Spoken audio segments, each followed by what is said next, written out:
안녕하세요, 뿔란입니다. 정말 명실상부 코로나 시대예요. 여러분은 살아생전에 이런 시대가 찾아올 수도 있다고 생각하신 적 있나요? 저는 생각 못 해봤거든요. 우리나라뿐만 아니라 온 세상이 이렇게 시끌벅적하고 이렇게 많은 사람이 죽고 이런 세상이 올 거라고는 전 한 번도 생각해 본 적이 없었거든요.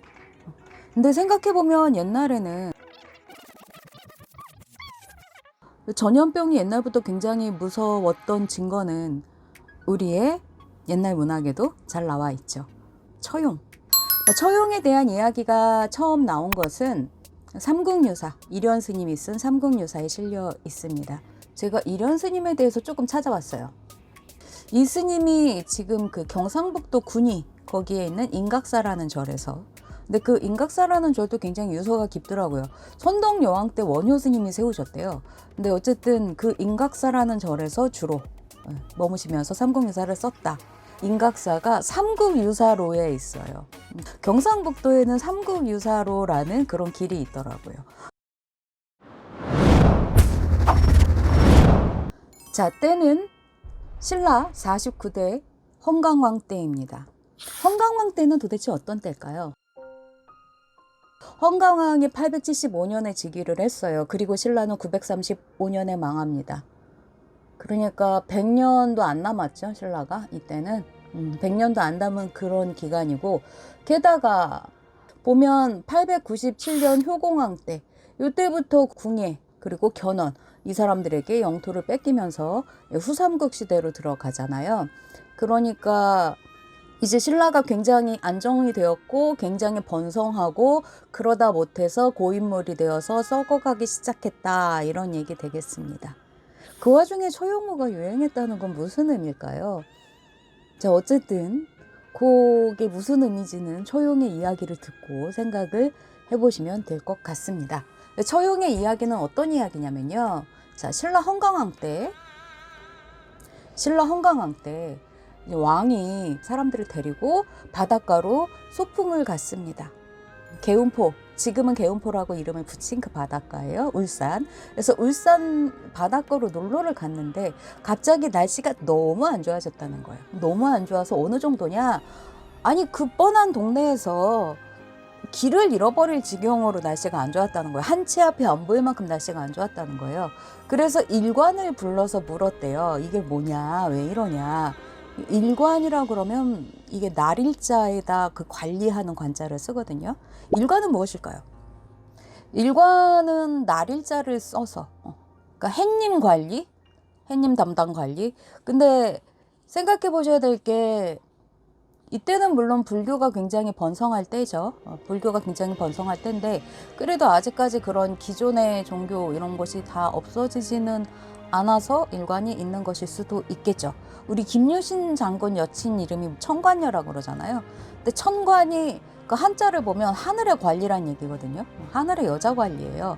그러니까 그때까지도 그런, 그러니까 단군서부터 내려왔는지 중간에 뭐 어떻게 바뀌었는지 모르지만 어쨌든 그런 하늘과 관련된, 신라에는 또 경주에 그 첨성대도 있잖아요. 천문관측과 천문학과 종교와 이런 것들이 이렇게 같이 묶여 있는 그런 전통이 있었던 것이고, 일관이라는 관리는 천문학과 관련된, 그리고 점술과 관련된 그런 관리입니다. 정리하면 우리는 하늘을 섬기는 민족이니까요. 하느님을. 자, 그래서 그 왕이 일관 불러다가 이게 무슨 일이지? 막 물어본 거예요. 그랬더니 우리 일관이 왕에게 대답을 했죠. 용왕이 뭐 좀 기분이 상했나 봐요. 용왕을 위해서 물 좀 해주시면 안 될까요? 그럼 괜찮아질 것 같은데. 이렇게 조언을 했습니다. 그래서 왕이 바로 이제 신하한테 그 자리에서 명령을 내립니다. 그러면 우리 동해 용왕을 위해서 절을 하나 지어주자. 자, 짓는다. 실시. 이렇게 명령을 내렸어요. 그랬더니 실시 하고 명령을 내리자마자 날씨가 화창하게 개었다는 거예요.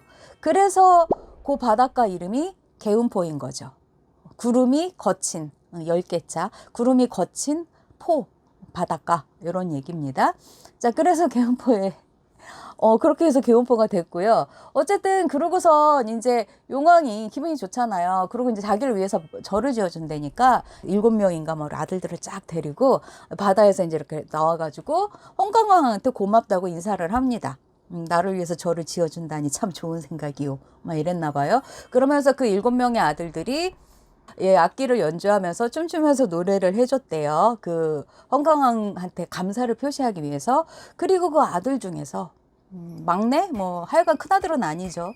그 처용이라는 그 아들이 용왕의 아들 중에 처용이 인간 세계에 뜻이 많다고, 인간 세상을 좋아한다고, 그러니 얘 좀 데려가라. 용왕이 이렇게 우리 아들 취직 좀 시켜주세요. 이런 느낌일까요? 어쨌든 그렇게 해서 처용은 홍강왕을 따라서 서라벌로 가게 됩니다. 그래서 거기서 급간이라는 벼슬을 받습니다. 그리고 또 홍강왕의 중매로 아주 아름다운 여성과 결혼을 해서 행복하게 서라벌에서 살아갑니다. 처용에 대해서 뭐 이게 용왕의 말이 좋아 용왕의 아들이지 사실은 아랍에서 배 타고 온 사람이다. 뭐 가면을 처용 탈을 봐라. 이건 누가 봐도 100% 외국인 아랍 쪽 사람 얼굴 아니냐. 이런 얘기도 많이 하죠. 자, 그래서 서라벌에서 그렇게 행복하게 지내고 있었는데 어느 날